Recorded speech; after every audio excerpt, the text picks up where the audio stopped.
Right, all yours, Mark. Very much, Andy, and welcome, Dave, Glenn, and Thank Julie. you. Um, And and Steve. we very much look forward to this. A little bit of housekeeping and just an update. We're on our 18th session today, which is outstanding. We can't, I think we set this up aiming at 12 sessions. We're now 6 in, and we're fully booked now through to the end of May. You may, and I'd also like to thank everybody who completed a very quick poll, a quick straw poll that was sent out today. And off the back of that, we've had a very brief discussion, and we're going to run from June onwards, one session a month through until the sometime in the autumn, and then we'll start off again at either 2 a month, 3 a month, 4 a month, whatever goes really. So we're going to sort of play it by ear, but we'll go back to one.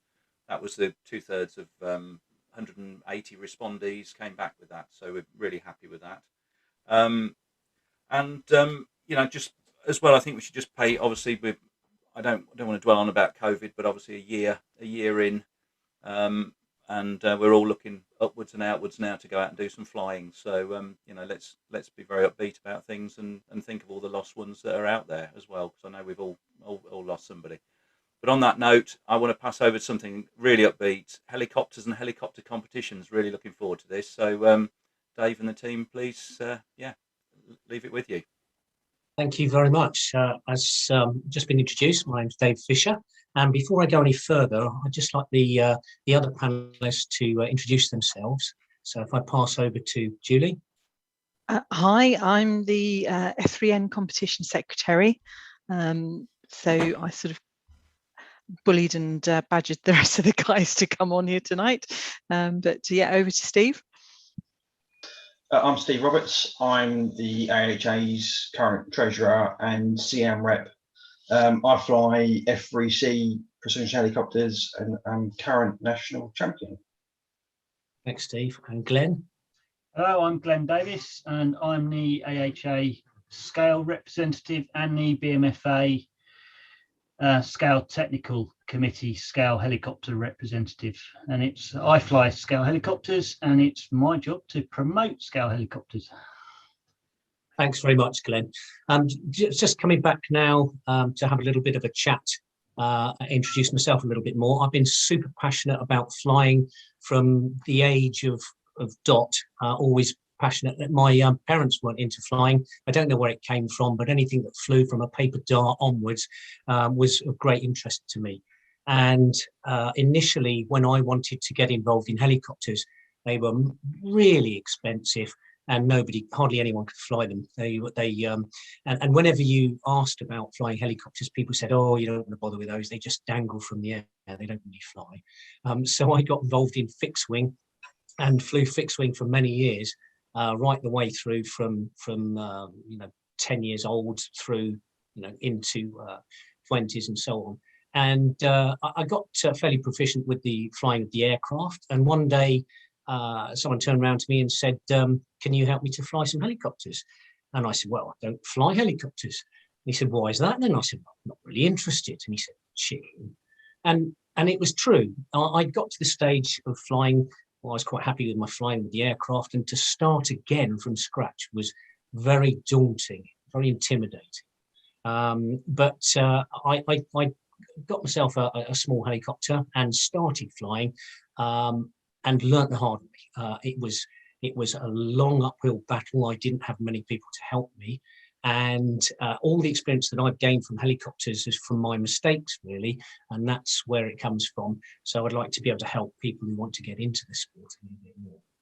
Now, the helicopters I started with were flybarred helicopters. You probably don't know what they are, but we're fairly moved on from these pictures we see here. On the left of your screen is Arthur Young. He developed Bell helicopters. And in actual fact, if we look at the right-hand picture there, that's a Cobra, which is around 1971. And Dieter Schluter, German, actually managed to get helicopters to fly pretty well up until that point in the center, that center helicopter there. Basically helicopters had a propeller on the top, not rotor blades, just a propeller, and you'd spin it up, fixed pitch, no change of pitch, and it would lift up and wobble into the air, and extremely difficult to control.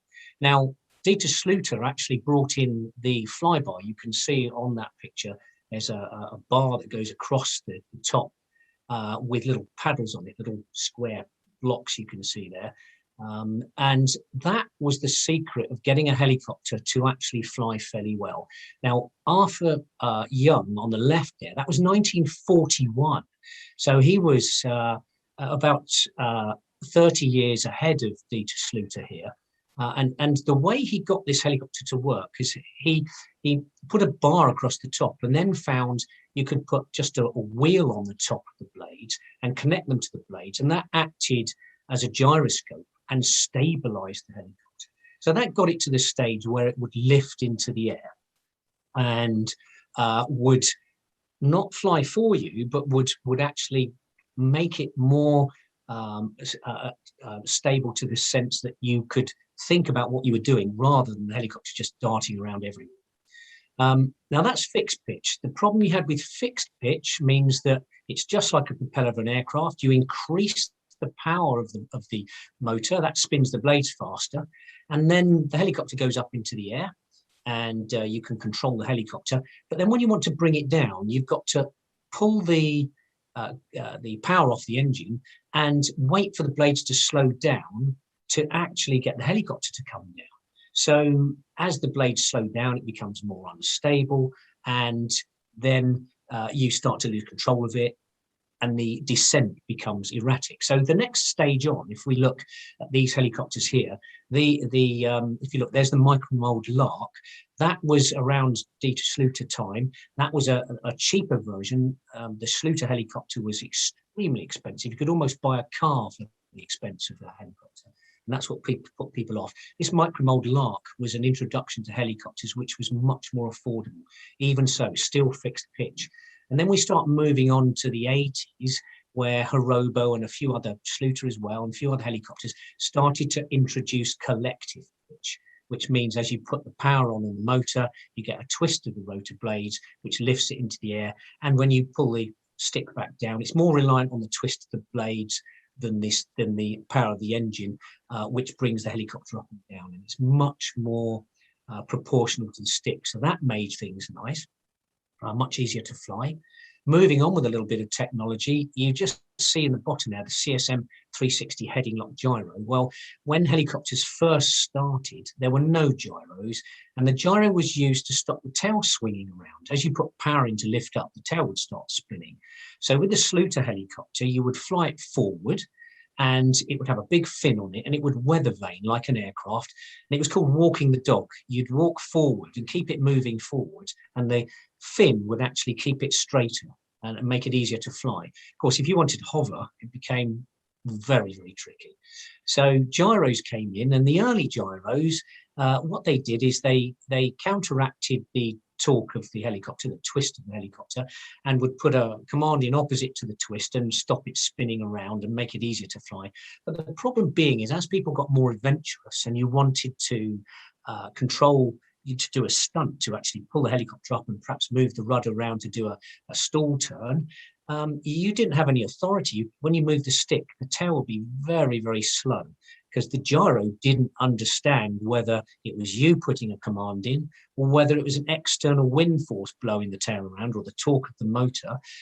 So it would resist all movement, and you'd have no control over it, hardly any control on the tail, very, very sluggish. So this CSM gyro was the next stage on, and it gave you pilot authority. So in other words, as you moved the stick for the rudder, what would happen is it would say, that's a pilot command, I'll let the tail move, and it would move proportionally to your stick. When you let go of the stick, it would say, right, pilot's not doing anything. Any movement now is obviously the wind.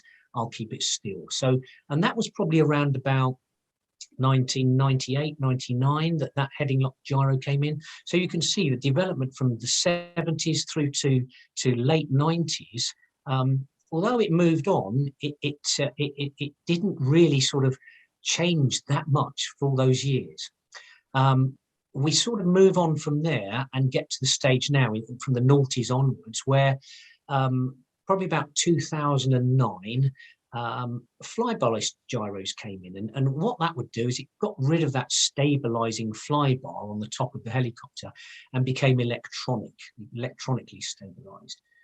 Instantly, that gave you 20% more power on your helicopter, getting rid of that big bar it had to fly around. So that was nice. But it also opened up the possibility of having some sort of stabilization on there, where you could electronically level the helicopter and have a panic mode where you could press the button and it would pull it level for you if you're in trouble.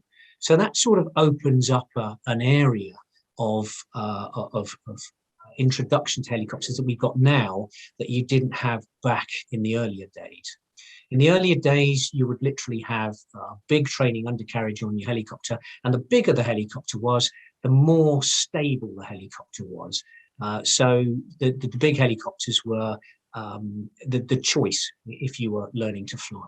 And you notice all of them, well, you probably don't notice, but all of them were engines, no electric helicopters back in the original stages. Could I just go back a couple of slides, Julie? So go back there, back one more. If you look at the Schluter helicopter there, you can see that's designed with a massive undercarriage on there. So that's not scale-like at all. That was just really so as you could remain stable enough to be able to hop the helicopter around and not smash it to pieces. So anyway, that's what I was talking about, training undercarriage, big stable undercarriage. Okay, so let's move forward. This is where we've got to now. We've got a couple of helicopters here, modern day helicopters. We've got the fuselage helicopter on the right-hand side, and we've got a minimalistic but very strong and capable, powerful helicopter here, which is a 3D style helicopter. Now, what does 3D mean? Three-dimensional. That's all it means. If I could just come back to that 3D helicopter.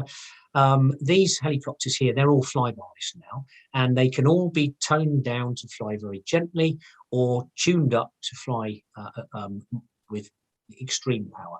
These are electric helicopters. That was the other thing as well, around about 2009. I remember 2008 being at the European Championships, probably about 50-50 nitro engines to electric power. 2009 in America World Championships, but I was one of 2 people out of 60 pilots flying engines. So electric came in a big way, and that helps people learn to fly as well because it's consistent. You plug it in and it works the same every time. Engines take an awful lot of experience to tune, and you've got enough to worry about learning to fly a helicopter, let alone having to tune the engine as well. So if we move on a slide here and have a look at starting out, pitfalls, learning to fly. So how cheap or expensive? So that's an interesting one. There are so many helicopters out there now, and you can get some very, very cheap helicopters. And the issue with that is they don't always stay together very well. Components can be very, very, very plasticky, not very good quality, gears strip, components fly apart, and you end up spending a lot of money on helicopters which with crashes and issues which aren't your fault. So you've got to be very careful on what you buy. Also, when you're learning to fly, you don't know whether it's your fault you've had an accident or a crash, or whether the helicopter has caused the crash. It may just veer off and go into the ground. You could have got disorientated, put the wrong command in, but you might have just a failure on the helicopter. And once it's in the ground, it's all broken and you can't analyze it very well. So not too cheap with helicopters. Too expensive? Well, there's the other thing. Expensive toys, you can go in and buy upwards. You could easily spend £2,500 on a helicopter. And you get to a stage where it doesn't actually help after a point. You've got reliability factor and quality that flies well and consistently, but after that, it just gets to the stage where it becomes very intimidating. You have a beautiful machine and you're scared to fly it. You just want to put it on the shelf and look at it. And every time you want to go out, you tend to look at the weather and think, it's a bit windy today, maybe I won't do it today. And you put yourself off flying. So not too expensive either. How big? We went into talking about size of helicopters initially. They were huge, better resistance to the wind with not very much stabilization. It was obvious, big helicopter with bigger blades, more inertia was easier to fly, more time to think. But these days, with electronic stabilization, you can actually get some very small helicopters and dial up the stability on them, so as you can actually have time to think. And you even get the stage now where you've got different flight modes. So when you fly aerobatically, you would fly what would be called rate mode.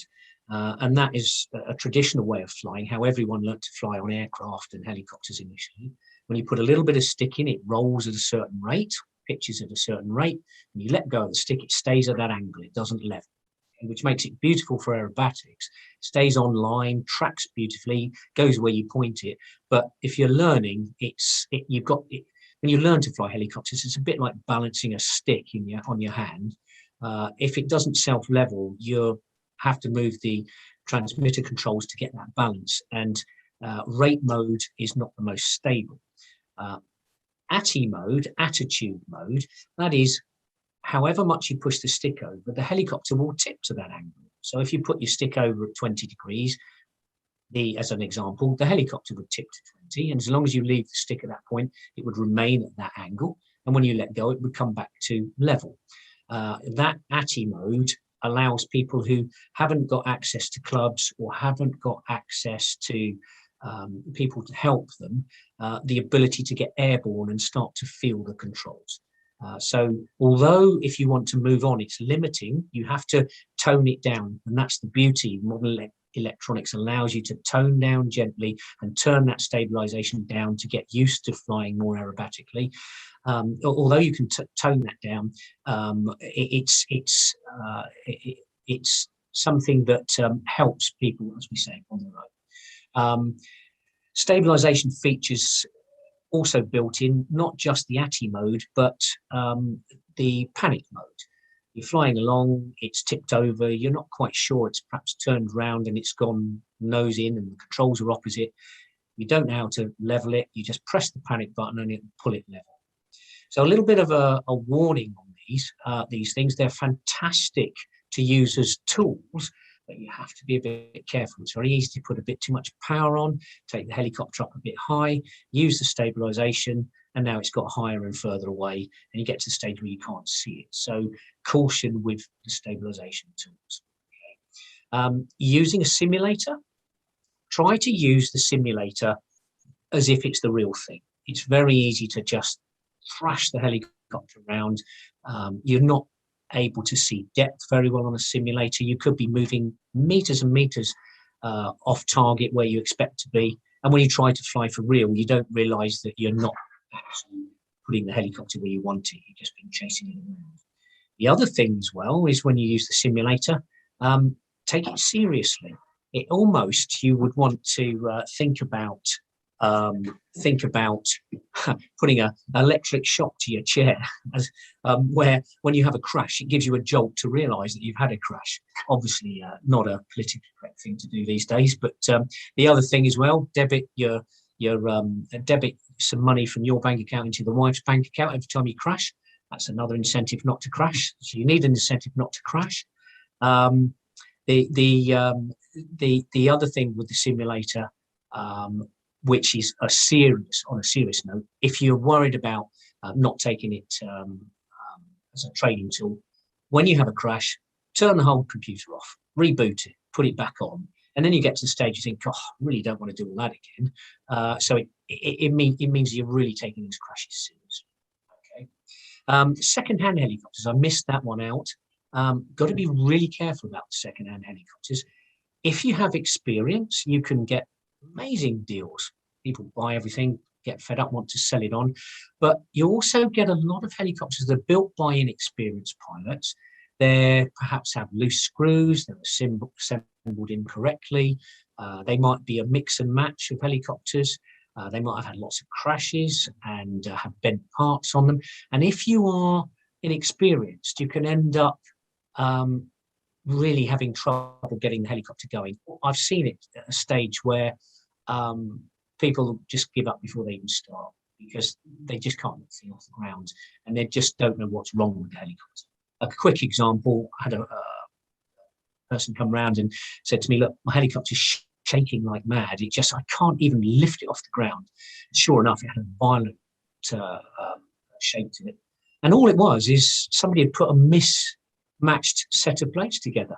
Had 2 crashes and used 2 odd sets of blades, and they were so out of balance that it couldn't even get airborne. So that's something that you can't see very easily, and if you don't know any different, it can cause problems. So bear that in mind. There are, if you're buying from a model shop, there are a lot of model shops out there, and not being specific on model shops, try to go for a model shop that understands helicopters a little bit. There are lots of helicopters and people. Sorry, lots of people that sell helicopters, but just have them to make up a good range of kits that they have in the model shop. It's a very specialised thing, and if you've got a model shop that actually flies the helis, they can give you some advice on what is the best way to go. So that would be my advice there. Look at a specific heli shop, at least for your early helicopters anyway. Get some help from some experts there. Training undercarriage, we talked about that earlier. Rather than have a helicopter now with a massive undercarriage built in as a kit, you can get an undercarriage which is basically these aluminium rods with balls on the end. It extends the undercarriage larger, just straps on with elastic bands, and it increases the surface area of the landing skids and allows you to slide around. When you're actually learning to fly, because the next point on the list we've got here is avoid letting the helicopters get too high. It's really good to just hop, get a feel for the heli, land, and perhaps slide around a little bit. If you land moving with a training undercarriage, it'll slide. If you haven't got that training undercarriage on, it will dig in and fall over.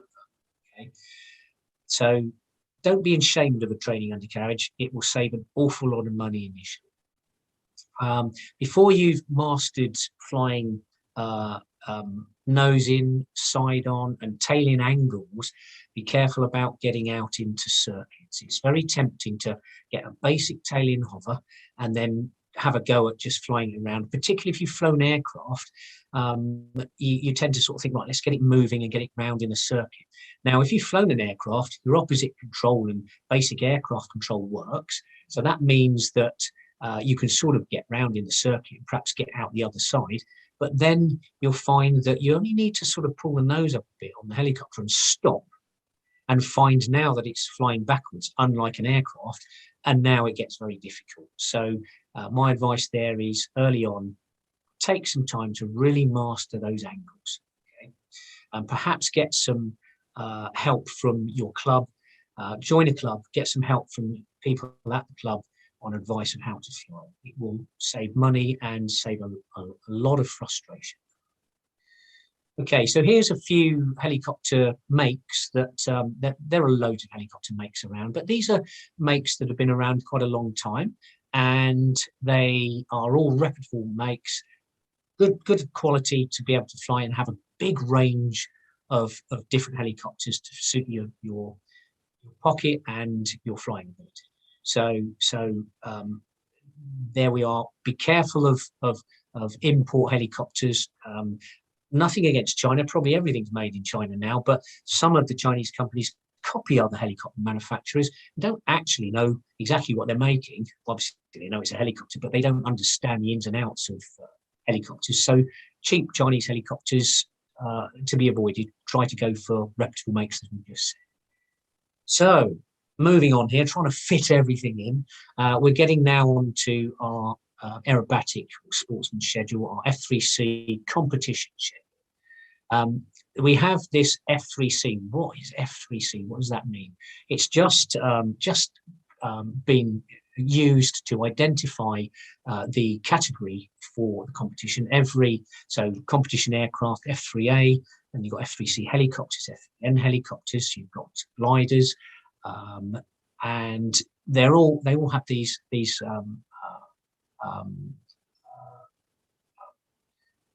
figures here, which just are their category. So the sportsman's schedule is an introduction to flying competition. Now, if you would like, why would you want to fly competition? The reason I wanted to fly competition was you get to a certain point and then you go to the field and you fly around and you think, well, what's the next level? What do I do next? How do I progress? So competition actually gives you something to aim for, and the act of practicing it just makes you a much more disciplined pilot and allows you to enjoy your skills, your hobby a lot more. F3C is an amazing competition. It's a little bit more aircraft style aerobatics. I don't want to say that in a derogatory manner.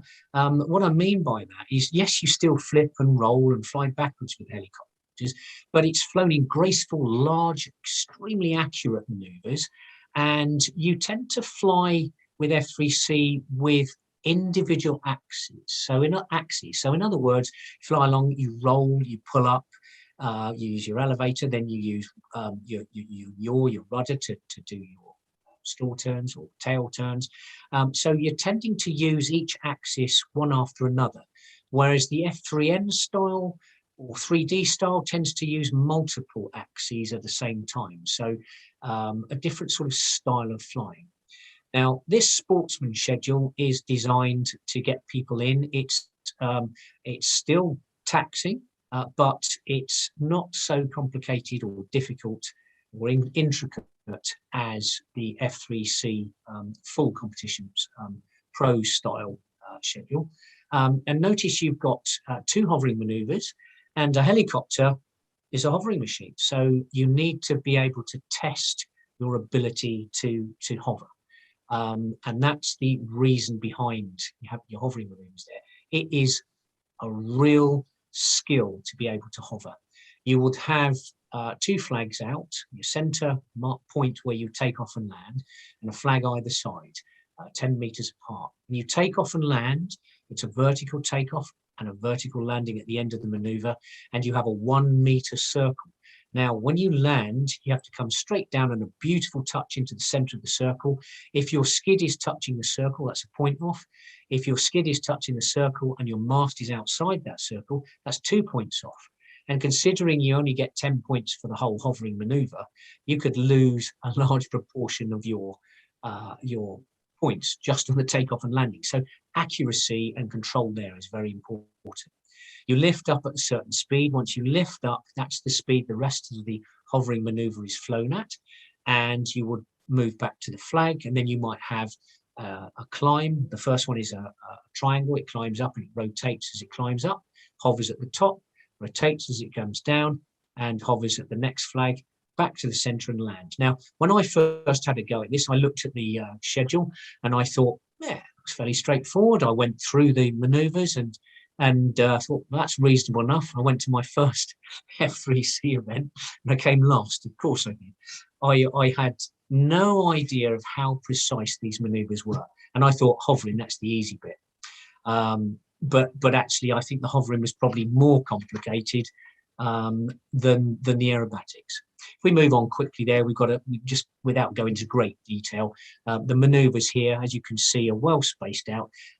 We rather go, this is the F3C schedule, the P schedule, which is the preliminary round for the pro class flying. You have your hovering maneuvers there, which are a little bit more complex. But if you look at the style of the aerobatics, the fast flown maneuvers, flown out large and in front of you on a center line, based around a center line. They're beautiful large maneuvers which can cover a lot of area. And when they're flown accurately and spaced accurately, it's a thing of beauty to watch. The thing you'll find with F3C flying is it takes a long time to get disciplined and accurate with your flying, but it's not a case of I might crash the model when I'm doing this. Obviously, there's a chance of anyone crashing, but it's more a case of working on the discipline of getting the accuracy rather than flying as low or as to the ground as possible or the most intricate maneuver. It's about flying them accurately. So therefore, what you'll find is it's more relaxing in terms of practice. I wouldn't say it's more relaxing when you fly the competition. When you're in competition, your nerves will kick in. So that's for sure. This is the layout for the contest course. And when you look at that, you think, crikey, what's that all about? It's really very simple. Where the 2 red circles are, those 2 red circles are the flags. They're 10 meters apart. You have some circles in the center of in there, which is your takeoff and landing point. So you've got the larger circle and the smaller one. The smaller one is where you hover and you land in. The larger one is used for when you do your auto rotation. Ideally, you want to get in the small circle, but providing you're in that larger circle, you've still scored quite highly. Once you get outside of that larger circle from the auto rotation, you will obviously be losing more points. As we carry back onto that, I'd just like to go back, just explain. You've got 5 judges that sit behind you.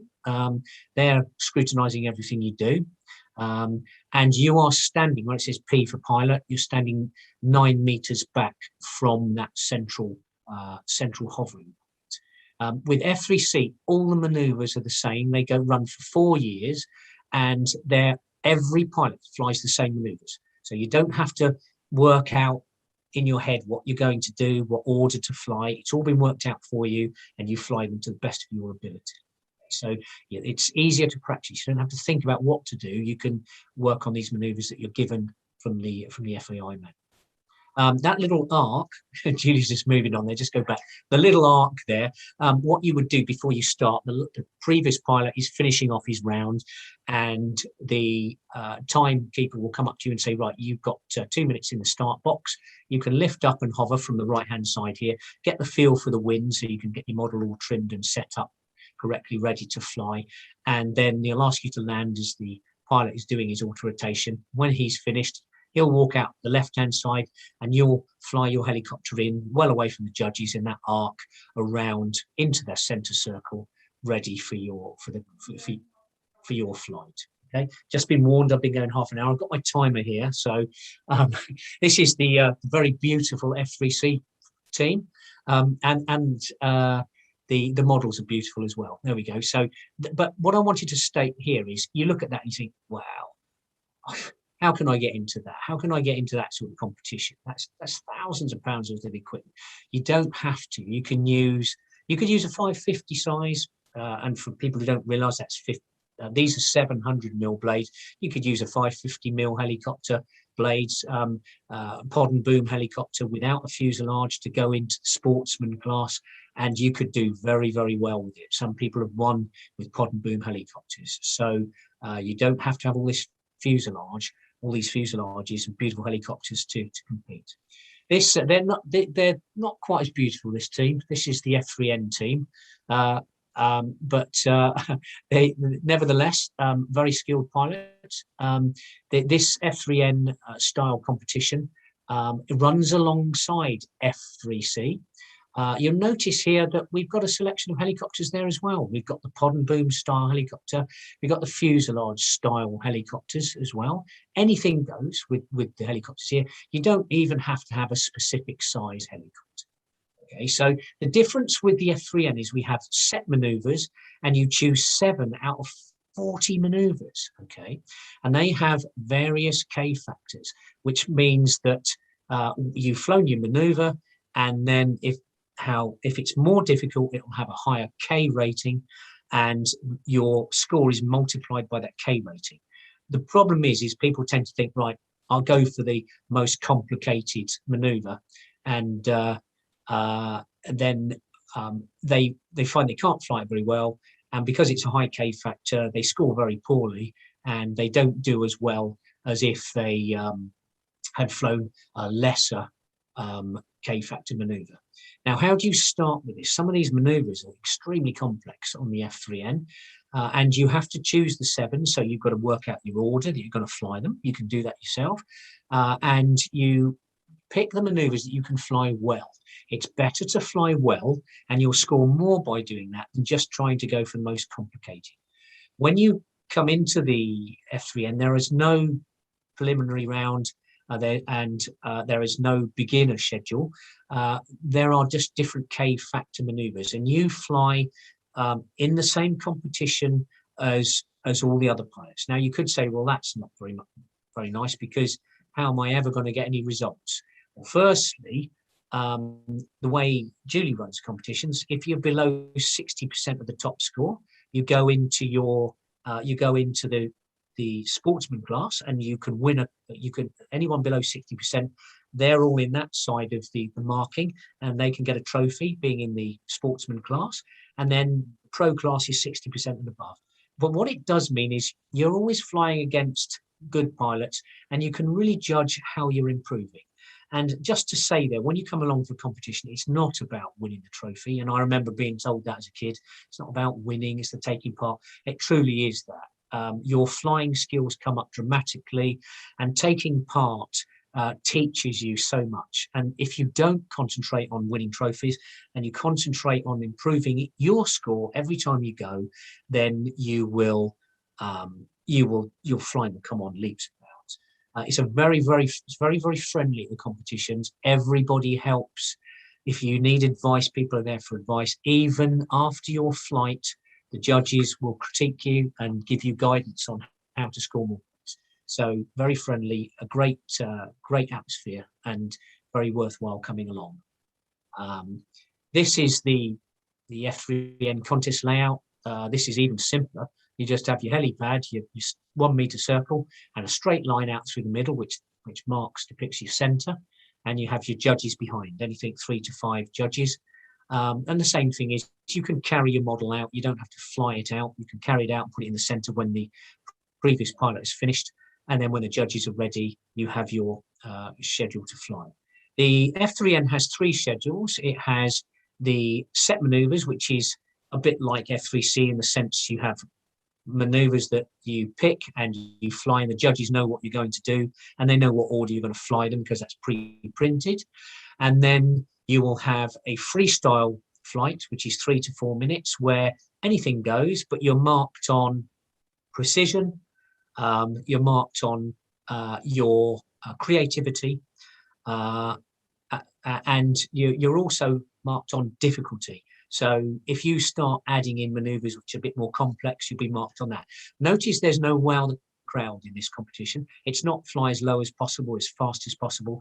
You have your individual style, and the criteria we just mentioned are what are marked: difficulty, accuracy, and your final one there is your creativity, and that's where Julie just called out, and harmony as well, how it all flows together. So it's a little bit more creative. If you are a bit of a creative person, then some people like this competition because they're free to do what they want in terms of ideas, but some people find it difficult to come up with ideas. So you take your choice with F3C, F3N.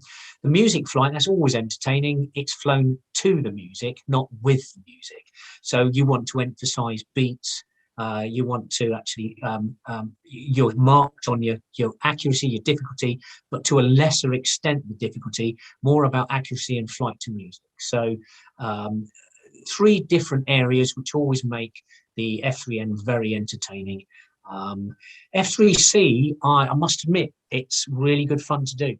You may watch it and think, everyone's doing the same, looks a bit samey. Have a go at it. It's very addictive. You get very addicted to getting better. So both have their merits, and both are very, very pleasant competitions to take part in. Particularly, I've had the experience of flying quite a lot in the F3N now, and the great thing there is when I first started flying, I didn't get feedback. I didn't know where I was going wrong. And it doesn't matter how good a pilot you are, if you don't know how to improve, what to improve, you could just be thinking you're doing well, flying accurately to what you imagine is good, but not accurately enough to score points. So the feedback is fantastic in competition. How am I doing on time? 6 minutes to go. So this is probably a good time now to give Glenn some time. Sorry for chatting for so long, but there you are, Glenn. I'm going to move over to you, and if you can explain those amazing helicopters that you do, that would be great. Thank you, Dave. That was very interesting. I learned a little bit there. Okay, move on to the next slide, please, Julie. My name's Glenn Davis. I'm a scale helicopter builder and pilot. I tend to specialise in the smaller scale helicopters rather than the very big, expensive helicopters that started out on a budget. The helicopter in view is a 450 size Sikorsky S51 Dragonfly. Okay, it's not very big. It probably costs about £250 in total to build. So it's a nice, cheap machine and a good place for people to start. Next, please, Julie. Okay, the scale helicopters is the ability to build a miniaturized version of a full-sized helicopter. So you can build anything you like, really. Just look around, find something you like and copy it. Okay, and then we like to fly these helicopters in a manner to replicate the full size. So we don't really throw them around. We fly in a very disciplined and sedate manner. And we have things like we socialize a lot, have a lot of fun at the various fly-ins around the country, and there are quite a few. And we're hoping this year to bring in an element of flying competition. So we're not going to really judge the models so much, but how they're flown, because you can buy a model, but it's how you fly it that makes it look really good. Okay, your first steps into scale. You need to be reasonably confident in your flying ability. I always suggest to people when they talk to me, oh, I can hover. Yeah, hovering's good, but you need to be a minimum, I would say, at the BMFA A standard to safely fly a scale helicopter, because they're not like the pod and booms. If you crash it, it's going to take you months, if not a year, to put it back together. Set yourself a budget. If you can't afford the big expensive helicopters, don't be disheartened. You can get into scale as cheaply as £200 or £300. I know maybe that's a lot to other people, but it's relatively cheap for a scale model. Don't be too ambitious with your first model. Don't look at raised tails, multi-blade heads, because you're going to start introducing problems that you don't have in the other disciplines. For example, with a multi-blade head, if the phasing is slightly out, now the phasing is the position of the swash plate in relation to the control input. If that is just ever so slightly out, the helicopter will fly in a very, very difficult and unpredictable manner. So if you put in forward elevator to fly forward, you might find that you're going to start flying forward, but it'll also start rolling to the left or right, depending on which way the disc is turning. And the interesting thing, and this is the most interesting bit for me, is the research. Research your subject. Look at the full-size helicopters, get out there and have a look, watch how they fly, how they're operated. So if you're building a military helicopter, how do the military operate them? Go to an air show and watch how they display them, and then that will give you the basis for a good flying routine. Okay, the best way to get into scale helicopters is with an off-the-shelf model. And this first one that we got here is a 450 EC135, and that's made by a line, costs about 80 quid. You put a T-Rex 450 helicopter in there, and you can pick them up cheaply if you can get a decent one for less than 100 quid off eBay. So it's 200 quid, and you just slide it in and it's ready to go. Okay, this next one is a slightly bigger 500 size Sikorsky Black Hawk. Okay, that'll take a T-Rex 500, but we've got to do some modifications to the mechanics that are going inside there, because we've got the raised tail.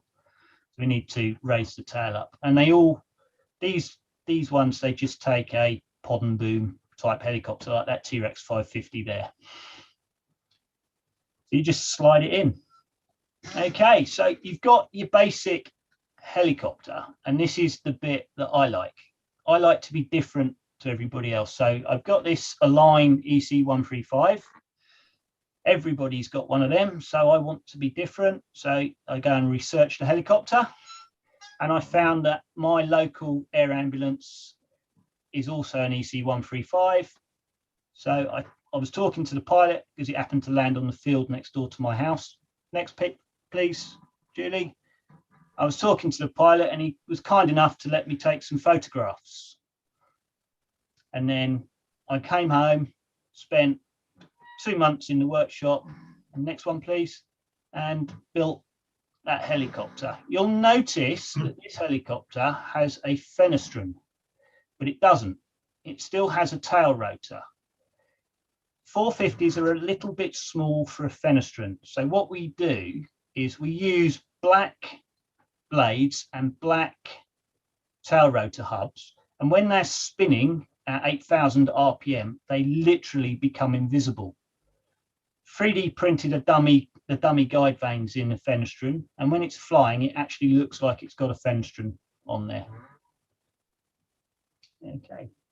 Scale flyings and static displays is something that I do a lot of with my friends, and we go all over the country to all the scale flyings. We get to meet other pilots, get to fly at different places, and just socialize and have a lot of fun. You can talk to people, get advice.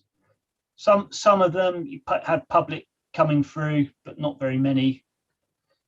And then coming up this year is we're running the BMFA Festival of Scale Helicopters. It is the first time that the BMFA have run a scale fly-in, and that's going to be on the 12th of September 2021 at the BMFA Visitor Centre at Buckminster.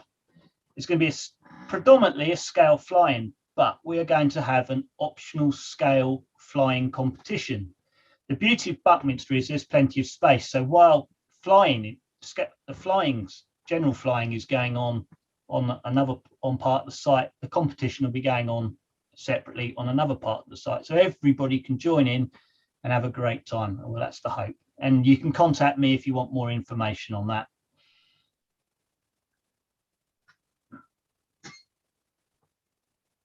That's it. Thanks, Glenn. That's amazing. Really, really good.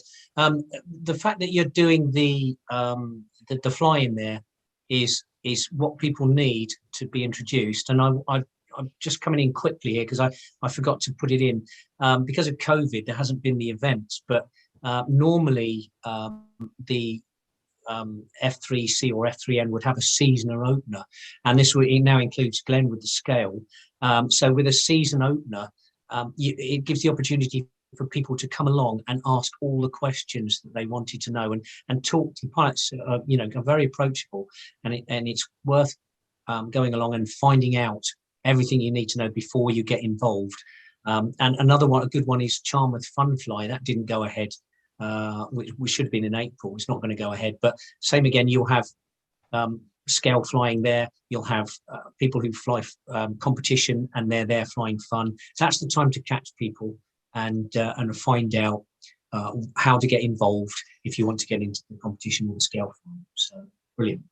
Look out for the fun flies. Brilliant. Thank you very much. I guess you're stopping there for a moment. We've got a number of questions in, which is really good. I'll start off with a Valdis is always in the room. I don't think he's missed. I think he's like myself. He's been to all 18. He's asking, what about the Morley 2C? This is back at your start of your talk, I think there, Dave. Where I still have mine, but I'm not. I'm too much of a coward to fly it now. Can you cajole him into flying it again, or? Yeah, I think the thing is, you can get all of these flying. I've had somebody come up to me with one of the Schluter helicopters and said, "Look, here we are. Have a go with that." And I said, I sort of looked at it. He said, "You're scared, aren't you?" And I said, "Yes, I am," because the actual speed of the servos, the stabilization on it is not the same as it is now. So yes, they are certainly flyable, and if they're maintained, they'll fly just as well as when they came out. And it's something that if it's your joy and you're passionate about it, why not get it going? Yes, it would be a good helicopter. Yes, get it going again. Brilliant. That's good.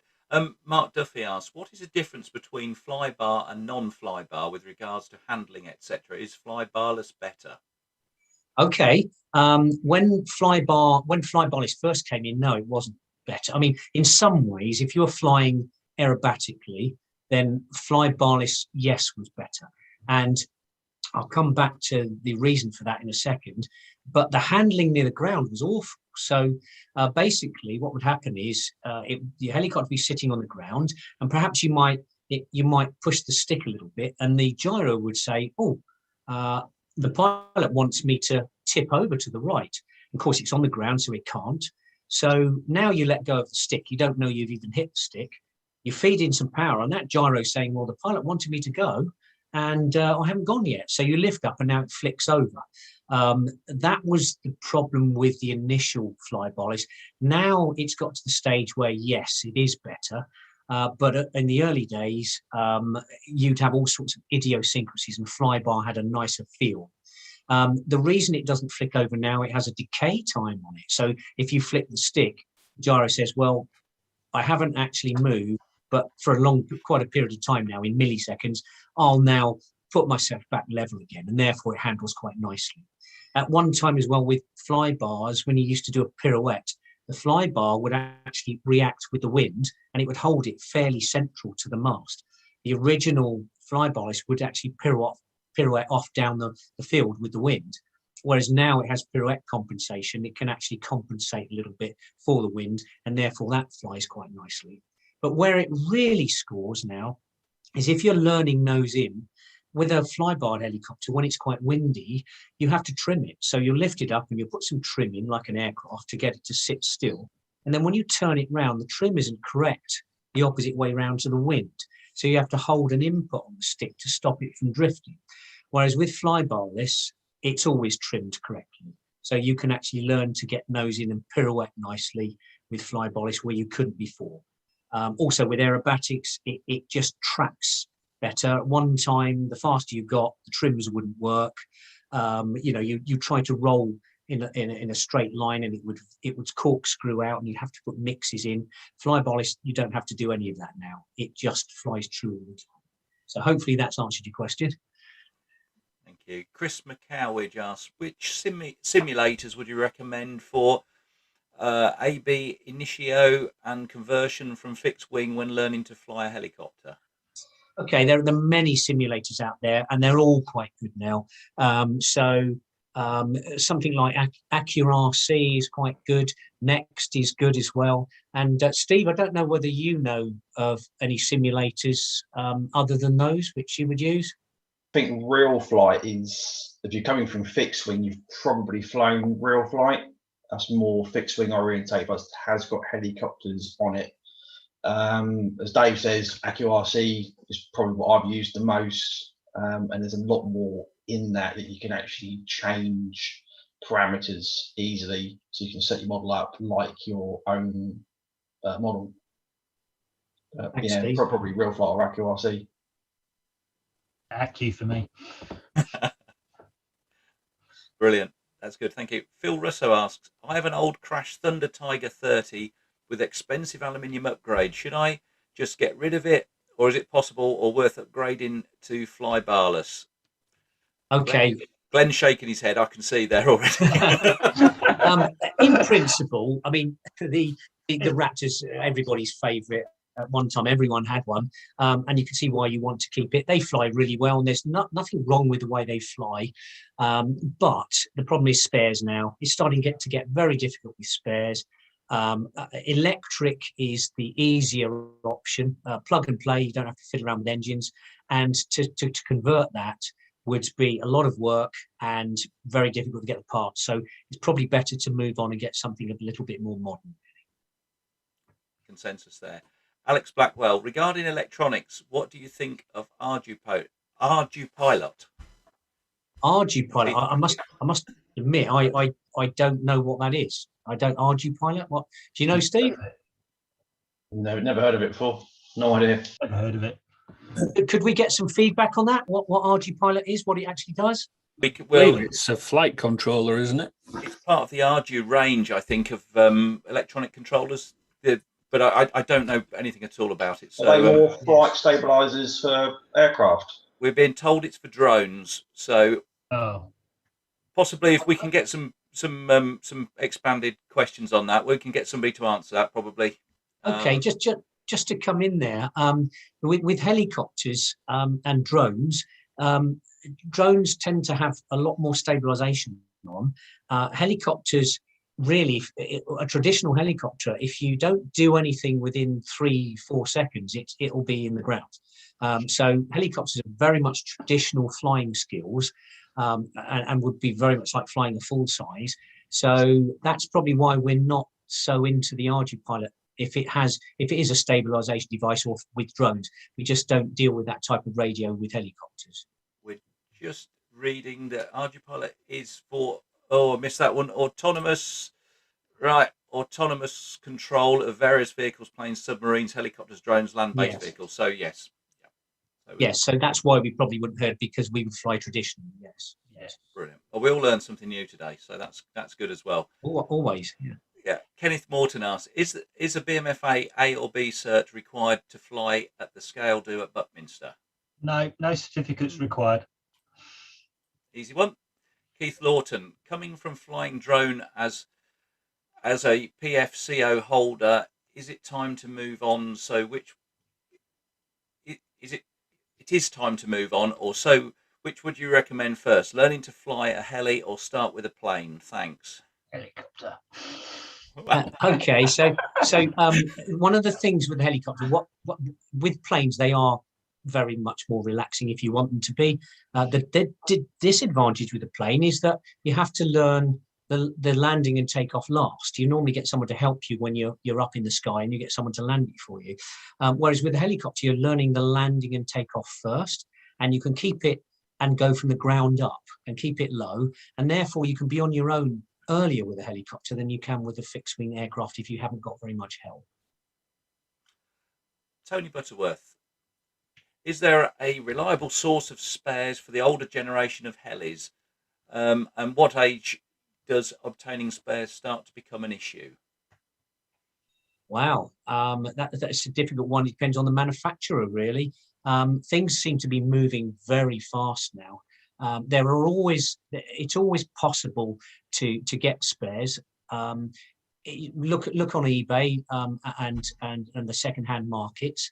But probably the best way to get spares would be to buy a second-hand helicopter, complete helicopter, and then you have all the spares that you need. That's what I would do with older helicopters. Sometimes you can find job lots on eBay. That's what I do. If I see a job lot, I buy it. It's also worth checking some of the shops. Some of the shops do specialise in holding lots of spares for every model, and also the older models as well. Brian Clayton, thanks, Dave. Great presentation. Can you advise how I would find out about F3N events in the UK? And how would I register for a competition? Do I require a B cert to fly competition? Okay, so I'm going to hand over to Julie there, because she organises all the F3N events. Okay, I tend to advertise all the F3N events on our Facebook page, which is F3N UK.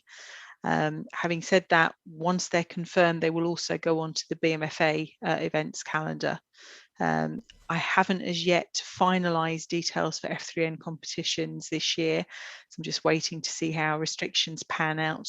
I'm hoping that we're going to be able to get in at least 3 events, probably July, September, October. But like I say, I've got venues lined up, but dates I'm holding off on at the moment. You don't need a B certificate for a standard F3N competition. It's only the nationals, if they're at Berks and Heath, that you would need a B certificate.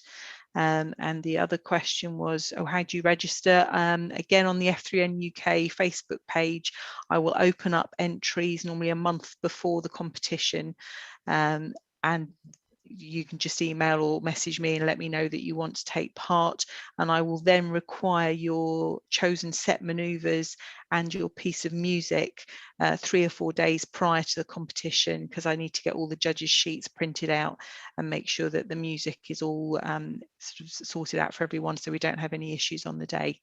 So yeah, I think that covered everything. Julie, before you mute, you might want to answer the next bit. Brian came back as well and said, also, where would I find the manoeuvres so I could practice? Are there any videos demonstrating manoeuvres? Okay, there was on that last panel of the PowerPoint presentation, there is a website there, f3cn.org, that gives the latest sporting code for both F3C and F3N. It's one document. F3C is at the beginning, F3N is at the end, and that will list all of the current set maneuvers that you choose from. What was the other question? Sorry. Let me go back to it. Are there any videos demonstrating the maneuvers? Okay. There are some also demonstrations on that same website. There are demonstrations both. Sorry, my screen's frozen. Oh, oh, that's funny. There are some little animations of the videos of the maneuvers, sorry, so that you can see them and how they should be flown. But yes, that website is a gem, so you should find everything you need on there. But if there's anything that in specific you can't find, just message me on the F3N UK Facebook page and I can get back to you. Thank you, Julie. Thank you very much. Joe Barker, how about an F3N comp on a simulator? Live stream it on YouTube. That's a novel idea. It's certainly practicing together. You could, but I'll pass on that for now. Thank you. Great stuff. Right, Greg Fitzpatrick, is there a combined helicopter discipline event, e.g. scale and aerobatics, at the same venue? Well, there always could be. Everything is open. If there's a demand for it, then it would be lovely to be able to run something alongside and have a lot of entertainment for the people that come along there for varying disciplines. So it's not out of the question as yet. Scale has only just started to come back in properly with LN, and I think it's all to play for, to be honest. Keep an eye on the BMFA events calendar, because once we are able to confirm competitions, there is one event I know that we are hoping to involve scale in as well. So that will be publicised both on the AHA website and on the BMFA events calendar. And you can enter a helicopter into a fixed wing flying competition. There's no rule to say that it has to have wings. That's interesting. Yeah, lateral thinking. Say you can't. Greg also said he'd heard talk of a BMFA heli B-cert video is out. I think that is correct, actually. I think I saw it myself the other week, but I know the helicopter A one is out. The helicopter B is still in edit. Right. But it will appear, hopefully not before too much longer. Right. Another one, David Laurie. What type of manoeuvres would you recommend starting with for an average club flyer working towards F3C? I think probably Steve's the best one to answer, being an F3C. Yeah. Obviously, other than your standard hovering manoeuvres, aerobatics-wise, loops, rolls, and basic stall turns. Generally, most F3C aerobatic manoeuvres are built up out of a combination of those three manoeuvres. And hovering, it really is a question of just different shapes with various pirouettes put in. But what I would do is probably look at your sportsman schedule to start off with. And that really is a stripped down version of F3C to somewhere as a basis to start. So say loops, rolls, stall turns, basic hovering, being able to pirouette in front of yourself on a spot. I don't know who wants to answer this one. Andrew Ellison. Dave, chitty chitty bang bang, marginal or over dramatized?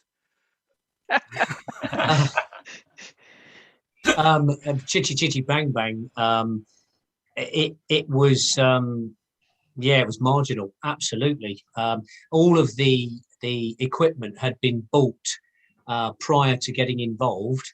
There was an assessment on whether it was possible, and then we were asked to give a percentage of what chance we thought it would fly, and then they based their decision on whether to finish the whole project off on our percentage of whether we thought it would fly or not. And the whole thing was shot over 2 years. And the last 10 minutes, which we got involved in, the flying bit there, they needed to finish it off. So the whole thing was extremely pressurised. And yes, was a bit on the marginal side, I would say. Just a bit. That's a really nice way to end all the questions. Just a little bit of feedback coming back. Greg comes back. Wow, never thought of entering a heli in a fixed wing scale. So there you go. You've set the hairs running there. Obviously, lots of thanks coming through here, and there's quite a lot of talk here regarding some of the historic models of helicopters you're on about. The Horobo should be easy now. Distributor and Midland Helicopters also hold stock. That was to do with spares, so somebody's already helping out on that. Plenty about Ardu pilots. I'm just flicking through some of the chat here. Great, interesting talk. Thanks. And that's from Brandon. RC helicopters certainly come a very long way, mostly driven by electronics. And Glenn's found something quite amusing there. Yeah, Andrew Ellison said heli in fixed wing scale. I think Doug Hunt just exploded. It was actually Doug Hunt that told me you could enter one. There you go, Andy. If I can put a word in there, the Scale Technical Committee took on helicopter scale about 7 or 8 years ago, and we introduced helicopter rules into the scale, separate rules for helicopters into the scale handbook. We never got any entries, so we took them out, but they are still there, ready to go in, should that become a separate class. But there's absolutely no reason helicopters can't go into go and fly the scale schedule. There's a number of, I can't remember how many exactly, but there's 3 or 4 maneuvers where you can define your own maneuver beforehand, so you can put the helicopter maneuvers into the schedule. The Scale Tech Committee are waiting and will be delighted when a helicopter enters a BMFA scale competition. And there is a flying only competition, so no static judging on that. It just needs to represent a full-size helicopter. So there you go, Glenn. There's a challenge for you. Wow. I'm going to wrap up with two more questions here. One's a statement from Terry Dingley. We're a funny bunch and don't like competitions for some reason. David Grant, I fly drones and have an FR Sky QX7 radio. Is this suitable for heli? Interestingly, the only question about kit, which is quite unusual, because actually last week on drones, everything was about kit. So it's quite an interesting question, I think. So what was that radio again? It's FR Sky QX7. Yes, I would imagine that would be fine for flying helicopters. I say imagine because I haven't used one, but it has enough programming to be able to operate, and 7 channels would be enough for a flybarless system. So there's no reason why you couldn't use that. That should work fine. Brilliant, thank you. And while we've got everybody still in the room, numbers are just dropping off because it's just gone past the witching hour.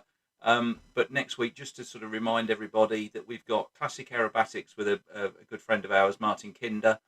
So that should be quite good fun, same time. And we should look forward to that. Andy, you've got question time this week as well, I think. Yes, we've got BMFA question time again on Thursday, which should be quite an interesting evening yet again. So if you've got any questions, get them in as soon as possible. I don't know when's the deadline for the questions, Andy? If they're really good questions, they can be fairly late coming in. We want an interesting conversation. So, right. Yeah. And who's on the panel this time? So I'm just going to cover this. We've got Dave Phipps, the Chief Exec, Manny Williamson, Development Officer, myself as Club Support Officer, Tim Marshall from the insurers, Ian Pallister, of course, our chairman, and Duncan McClure from the Achievement Scheme. Right, excellent. So plenty to answer the questions. So look, I think we'll wrap up there. We've had all the quick Q&As. We've done everything. There's lots of thanks coming in from everybody. We'll put the PowerPoint slides on the website if you're happy with that. information and that. And if there's anything comes through emails, obviously we'll get them through to the team. And just sort of thank you for a wonderful presentation. It's been superb. I've learned an awful lot, and I hope everybody else has. And yeah, thank you for the opportunity. No, it's just good to have you all on. So thank you. I think at this point it's probably good to say thank you for joining us live on YouTube.